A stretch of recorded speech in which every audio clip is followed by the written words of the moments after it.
So we back finally with the best way to hit 99 overall, the fastest way to get max badges for all your builds, all in one video. We're gonna be going over everything in this video, even give you guys some badge suggestions for each category to help you get your badges. If you guys want more videos like this, I think I'm gonna give y'all the badge setup very soon. If you guys want that, like the video. That's gonna be going over pretty much a badge setup for every category, all build types, doesn't really matter. I got that all in one video for y'all. So just like the video, subscribe, comment down below, help the algorithm, all I ask. Let's hop into it. You my dog at the end, don't care what the bitches say.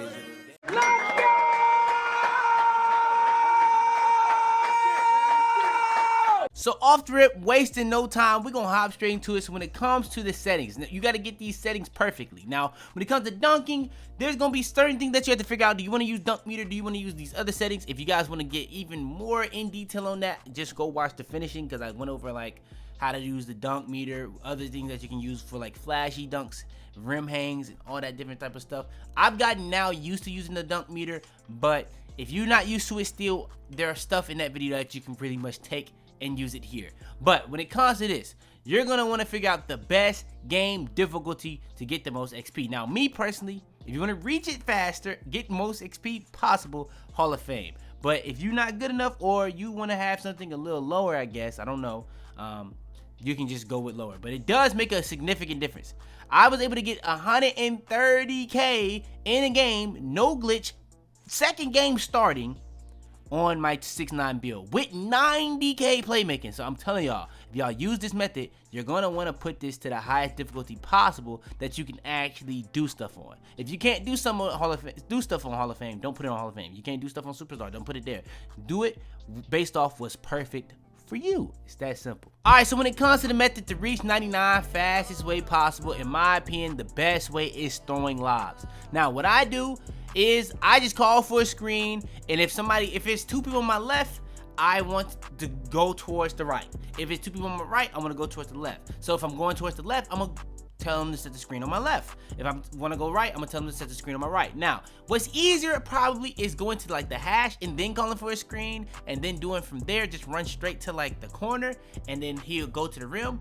But I had 40 plus lobs in one game doing the other method, and now this year there's literally no cap to how much you can get. Now, in previous years there would be like a certain amount of lobs that you want to target and stop throwing lobs, because you wouldn't get as many as you would for the previous. It would just cap out, and then you would get like marginally less each one that you threw. So there's nothing like that this year. In my experience, it's just give you the same amount of XP for every single thing. Now, another thing that happens this year is it's not just you getting assists when you're doing playmaking. So even if you just do a pass, even if it's a turnover, you get something for that now, and that's a W. They changed a lot of things when it comes to this my point system. They changed a lot of stuff when it comes to the team grade system and all that. Now, if you want going for 99, I'm gonna be honest with you. If you don't know this, 95 to 99 has been taken out the game. I'm not 100% sure if that's out of current gen, but I'm pretty sure it's out of current gen as well. I seen some people asking me about the grind from 95 to 99. It is significantly tougher once you do hit 95, I will say that, but I'm gonna be honest, you're still gonna be, if you're getting and doing this method, you're gonna get as much as possible. Now, in my opinion, throwing lobs is the easiest.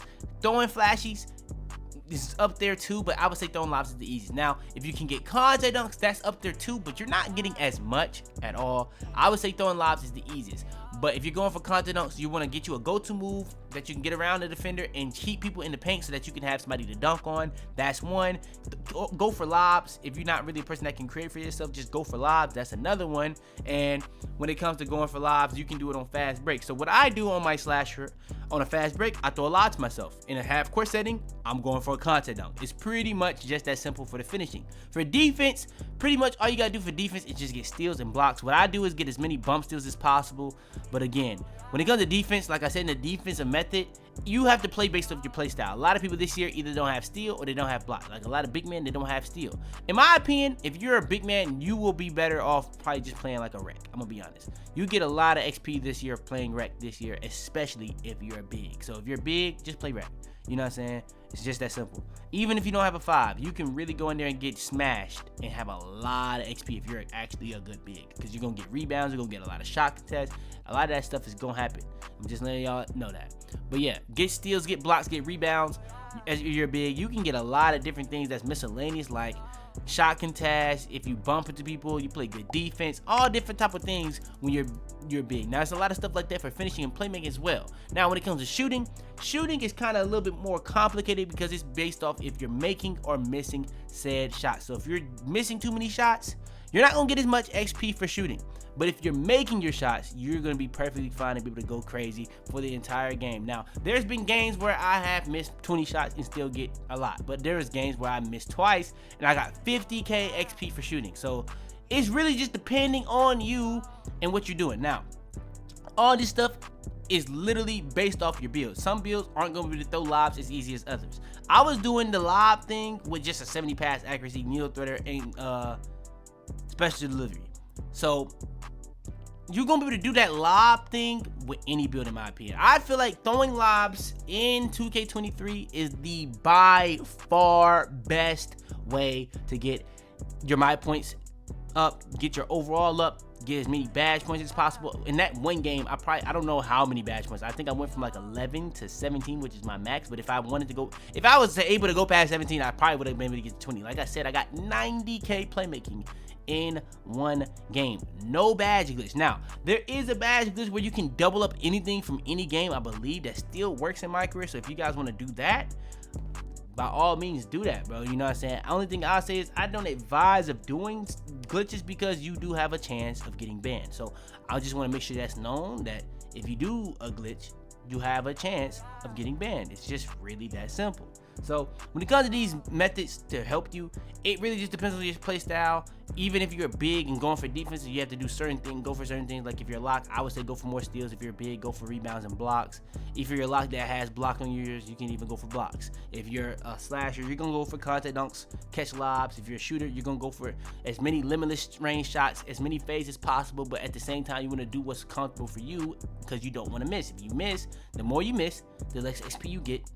It's just that simple. Even if you have 18, if you have 15 made threes with like 1 miss or 2 misses in comparison to like 30 threes with like 15 misses, you're gonna get less than that game where you have 15 threes. It's a fact. It's a fact. So yeah, y'all wanna make sure that y'all paying attention to everything that y'all doing depending on your build, and that stuff is just truly important. Now, when it comes to the badge that helps you, for slashers, we're gonna go down the list. For slashers, people that's going for the finishing, that need the finishing to get their XP because they can't, I guess, throw lobs. I would throw lobs, but even if I was a slasher, but yeah, you want to put on obviously badges like Posterizer, Area Wizard. Those are probably the two best, most important badges. I'm gonna try to give y'all 2 for each category. Area Wizard, if you don't know, is gonna be the badge to pretty much catch lobs a lot better, but it also helps you get like offensive rebounds and go back up with it. But yeah, Posterizer is kind of self-explanatory. If you're big, Rise Up, because Rise Up is Posterizer for standing dunks, so that's a really good badge for bigs. Another thing that I was using bat down Punisher because I have a lot of strength on my big or my build, so I could just bat down people and just go to the goal. It was very easy to get points doing that as well.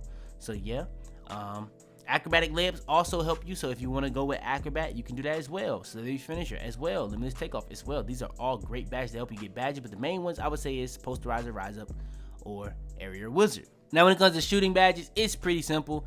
In my opinion, from my experience, the first badge I threw on was Green Machine. That made a significant help. Now, you got to understand, you got to have these first 10. So I would say Volume Shooter and Green Machine are the 2 best badges to do when it comes to going for badges, shooting badges, because the more you shoot with Volume Shooter, the more chance you have of making that next shot, and the make percentage is what makes your green window bigger. Again, with Green Machine, that's going to be making it a lot easier to get greens.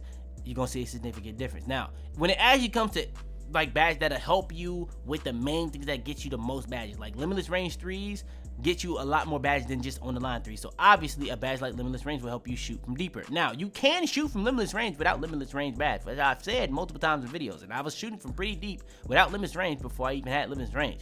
But limitless range will allow you to shoot from even deeper and make it a lot comfortable to shoot from range. So that's a very good badge. Agent threes is another good badge to help you shoot fades and stuff like that. But apparently Agent 3s isn't just that. It's like, it's kind of like Rhythm Shooter, Stop and Go, Stop and Pop, I think it's called, and Circus 3s all in one badge apparently.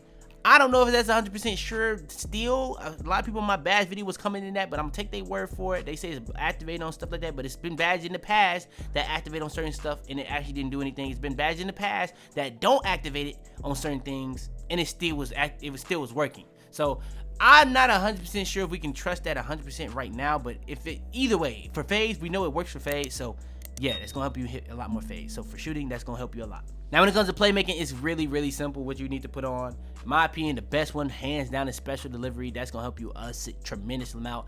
Honestly, if you want to just play my career before you go to the park and get all your badges, you don't need to worry about putting on quick first step first. Just throw on special delivery, you'll be fine. Just throw on that. You're gonna see a significant difference in how many lobs go in. After you get that, I would go like a badge like needle threader. Also, you want your pass accuracy as high as possible, because having your pass accuracy as high as possible, you know what I'm saying, it's gonna make a significant difference. No matter if it's just a 60, I'm telling y'all, it will make a significant difference depending on your pass accuracy. It'll literally help a lot. And I'm gonna be honest, the playmaking gets you more than any category, hands down. Lobs get you more than anything. That's why I got 90K in that game.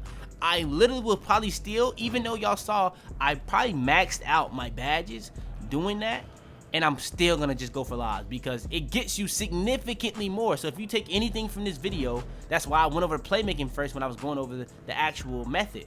You want to go for playmaking. It's just a fact. If you want to reach 99 fast way possible, go for playmaking. It's literally quite that simple. Can't really stress it enough. But yeah, it's pretty much that simple. When it comes to the defensive, if you want to get as many bump steals as possible, you're gonna want to throw on a badge like glove, interceptor, chase down artist, anchor, rebound chaser. All these badges are very important. Glove and interceptor get you more steals. Chase down artist, anchor gets you more blocks, better shot contest.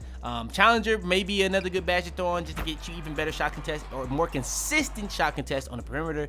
And then you have rebound chaser just to get as many rebounds as possible. Now there might be even more badges to help you get more stuff, because there's a lot of stuff in this game across all 4 categories that get you badge progress. But I'm just giving you guys literally what you need to focus on when it comes to getting these said types of builds as much XP as possible. So there's going to be other things that get you badge progress in this game that you really wouldn't affect it in other years, but those are things that just from playing the game you'll get it, you'll do that stuff. Now last but not least, I don't want to leave this out. I don't know if I mentioned this, but I said the settings, I said the method, but you want to make sure that your teammate grade is as high as possible every time. Depending on your teammate grade, that will mess up how much XP you get. Depending on if you win or lose, that will mess up how much XP. I'm telling you, on Hall of Fame, A+ grade with a win is probably about 20K alone. Those two are probably about 15 to 20K alone. I'm telling y'all, that will take you to a whole nother level, getting those things as high as possible every single time. So yeah, you might be missing out on a lot of XP if you're not taking that into play when you are going in these games and trying to go crazy. But yeah, that's gonna be pretty much the end of this video. I didn't want this video to be as long. Usually when I do these 99 overall methods, they be very long, but I didn't really want this one to be long. I will do a much deeper deep dive later on in the year when we know a lot more stuff. But I'm just giving you guys the basic main things for every category, and the main thing that really contributes to reaching 99 overall in NBA 2K23. So yeah, if you guys want more videos like this, all I ask y'all boys to do is like the video, subscribe if you're new, turn on notifications, share this video to anybody, and I mean anybody you think will help. But yeah, I'm trying to get more consistent on the backup channels again. I'll double uploading like crazy, even multi-uploading on the main channel like crazy. So we're gonna get back to streaming on Twitch. We're gonna get back to everything. But my connection been bad, so I got a lot of L's off of lag outs, which is kind of trash. At one point they wasn't giving me L's for lag outs, but they just said out of nowhere they gonna start doing that. So I don't know if that was patched or what, but yeah, that is what it is. But yeah, that's gonna be the end of this video. Like I said, if you guys want more, like, subscribe. I got the badge setup video coming very soon, going over the best badge setup for every category for all builds, whether you're a lock, whether you're a guard, whether you're a big, it does not matter. But yeah, that's gonna be the end of this video. Like I said, like, subscribe, comment down below to help the algorithm, share this video, all that good stuff. It's your boy Fitz, and I do it, man. Tell them to bring me my money. Yeah!